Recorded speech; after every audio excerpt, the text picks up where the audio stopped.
الرحمن الرحيم وإذا قيل لهم آمنوا بما أنزل الله قال نؤمن بما أنزل علينا ويكفرون بما وراءه وهو الحق مصدقا لما معهم قل فلم تقتلون أنبياء الله من قبل إن كنتم مؤمنين.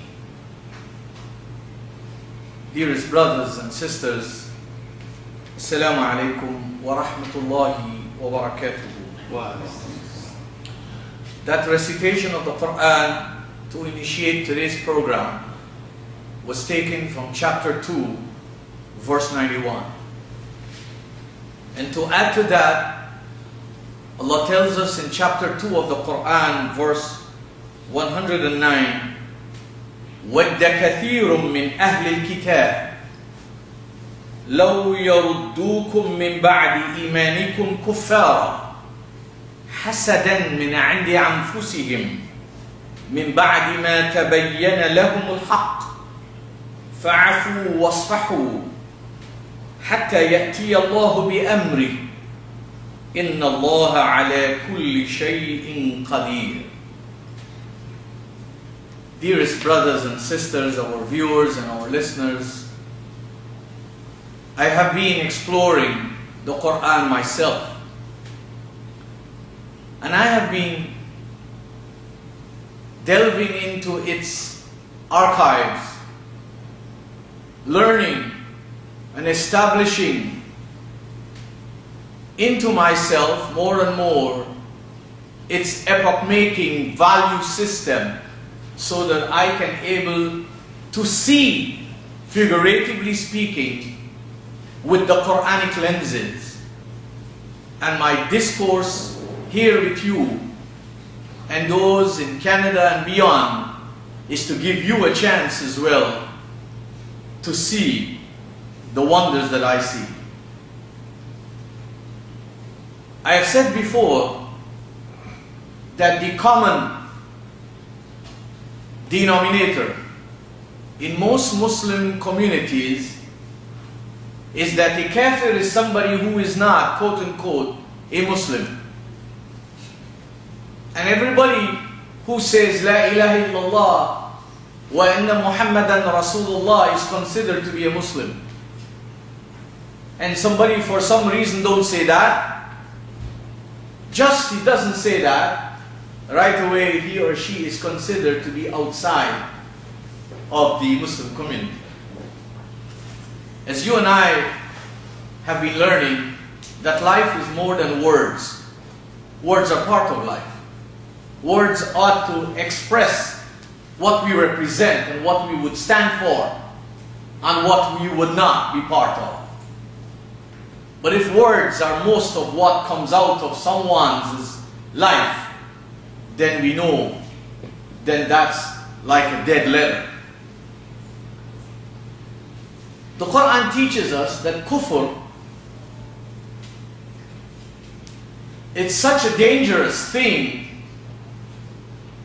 it's such a horrible disease, that I would urge all of us to really get down to books. Sit down with ourselves and our families.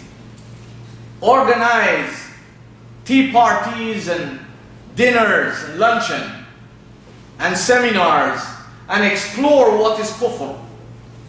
Because you and I may not realize it. While we think others are kafir, we could be the culprit ourselves. And that will be a great loss. Is when we think we are on the right path and actually we are on the wrong path. And right and wrong is not a matter of belief. It is a matter of evidence. You and I are free to believe in or not to believe in. But the evidence of our life speaks the reality of who we actually are and what we actually represent.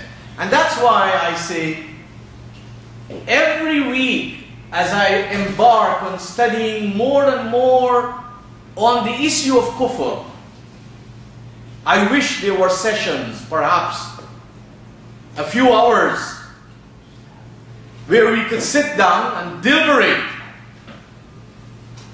and acquire a handsome amount of information on various aspects of this disease, so that you and I could be sensitized to it, understand what it is, understand its features, its characteristics, its qualities, understand how dangerous it is, understand the impact of it on the world society that we are part of, understand the impact of it on our lives, our families, our communities, and the Muslim world at large, and why it is necessary for us not to be associated with it and to work against it. But in a religious environment, when a norm has become a perception, and that perception has become a reality, and where people are not encouraged, and more so where people do not see the necessity for them to investigate and cost it what it will to establish the reality of what they associate themselves with, it is very, very easy for some thing like kufr, which is so dangerous and disastrous, to be courted, to be cajoled, to be partnered, and not realizing what a great harm we are doing to ourselves, and what harm we are setting up ourselves to do to the rest of the world. The Qur'an, as I told you and myself, in chapter 2, verse 91, it tells us the expression of the behavior of people. And as I've said before, the Qur'an is the masterpiece of human psychology. Don't see the Qur'an as anything less than that.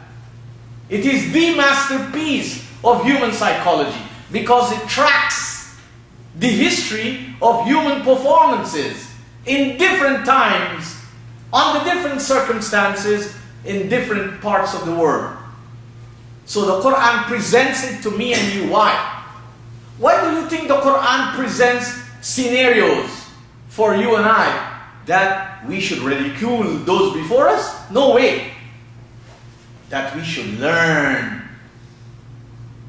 We should learn from the episodes. We should learn from the clippings that actually occurred in circumstances that we are living or will live in. So it says, وَإِذَا قِيلَ لَهُمْ آمِنُوا. And this was something that was said to all people.